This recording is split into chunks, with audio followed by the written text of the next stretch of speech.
What's up, guys? User here. Post Judgment Day video. This one's specifically about the on-field logic. We're not talking about the franchise bugs or any of that kind of stuff. We're talking about the players and their logic on the field in certain situations. I don't want to rant too long, but let's just jump into it.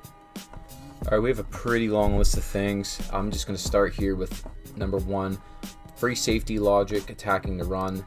I'm not exactly sure what takes place here sometimes, but as you can see, this player essentially breaks down and he's walking to the ball carrier at this point. It's just tough to play defense when it's 11 on 10. So punt logic is all over the place in this game. It's not in a good state from any of the players on the field, including the return team. We're going to get a punt here, and I picked this one specifically because this is an angled punt to the sideline. So not only is the returner kind of like, breaking down to find the ball, he just runs basically straight to a spot. Here's the returner, and you can see him come over, and he's almost looking to field this. This is one of those scenarios where you hope that your return man isn't trying to run this ball down to create a situation where he's going to touch it and it becomes a essentially a fumble or some opportunity for the offense to get the ball back. But another thing too, specifically with this, you can see all of these guys are just blocking. No one is releasing downfield. I'd like to see these outside gunner players essentially go downfield and contain and force this returner to bring the ball to the middle of the field. Right now it looks like everybody is just on a beeline to where the ball is going to be kicked. So if the returner fields it, essentially it gives him the opportunity to not only get a huge return because there's just a mass of bodies here that just aren't playing any sort of assignment, but they also try to field the ball inside of the 10-yard line. They're running it into the end zone. When the ball hits the ground, no one runs from it. There just should be some situational awareness things that the punt return team should also be aware of. We're going to be looking at a kickoff here as well, and kind of the similar logic goes to play here. You see the player field it. There is a nice formation umbrella made by the kickoff team, but as you can see, essentially after the first second or two, these outside gunner players do not contain at all. They're just a beeline to the ball. You get this just massive bodies that usually just form this big, giant, chaotic nucleus of people just converging. There's no logic to keep contained. There's really nothing happening here other than it's just a point A to B sprint. So here's another logic issue from the receiver position I've been seeing a lot of people talk about. It's receivers aren't running their route. Here's an example. We're looking at X here. He's running a corner route, so I'm expecting him to be in this vicinity of the field. Now, why am I doing that? Well, from this defensive lineup, it looks like it's going to be either a cover 2 or a cover 3, so I'm anticipating that circle is going to give this corner eye candy to chase that out route this way. The safety is not going to be able to get to this portion of the field, so let's just take a look at what happens.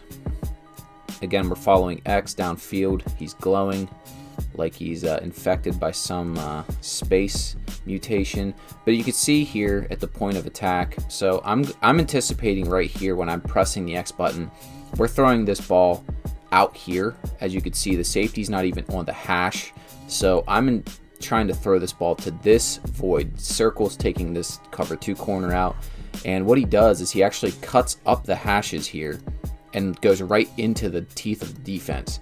So I'm not sure what is causing this. It seems to specifically be some of the outbreaking routes of the game, like the outs, the corners, that kind of stuff. Again, just very weird logic that needs to be corrected. Quick one I want to cover is the running back blocking logic. Now, it's not overly atrocious on this play, but the one thing I want to point out is at this point, I'd like to see the running back come up here, chip, hit somebody on the edge, help one of the outside guys. I love that he's stepping up and filling this void here. But again, some of the logic running back wise in the blocking, he goes from like one side of the pocket to the other. It's just not overly realistic, and I just think it needs to be tightened up. Now, if you know anything about the 2-minute offense in this game, to me it's absolutely unacceptable. The CPU doesn't utilize timeouts well. If they do call a timeout, they'll line up and come out in fullback dive or something like that. They come out in weird formations that don't fit the 2-minute offense. When they catch the ball or run the ball, they don't consider going out of bounds to stop the clock. Again, they're choosing to throw the ball away on 4th down instead of at least throwing it downfield and challenging the defense. They don't get into field goal formations when there's, let's just say it's 2nd down and there's 3 seconds left on the clock. Like in this situation right here, this should be a field goal. They're pitching the ball and trying to score a touchdown. That is just not realistic game clock management. I don't want it to be perfect, but it's not in a suitable position right now for realistic gameplay situations to play out. So we're going to be looking at this middle safety and some of the zone logic here. So we're going to get a cover 3 man underneath, which is, fine, whatever. But as you can see, that safety essentially, instead of keeping his deep 3rd like all 3 of these safeties should, he starts chasing a route backside, which lets this seam essentially run itself wide open. So the outside, safety here, he's gonna, play this outside breaking route. That leaves, a middle safety who just disbanded. It kind of opens up the zone and eventually this leads to a scoring play, which these are the kind of zone logic mistakes that don't happen often, but when they do, it's pretty much just a touchdown right off the bat.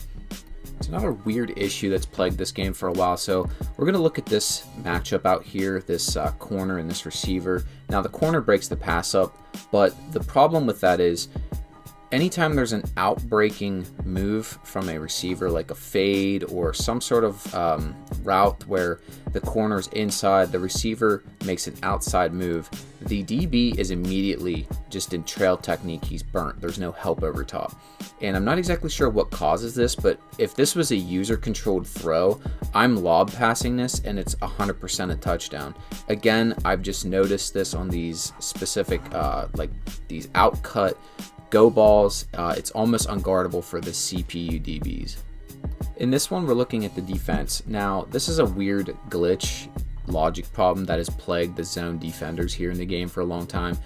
This is an umbrella of zone players right here.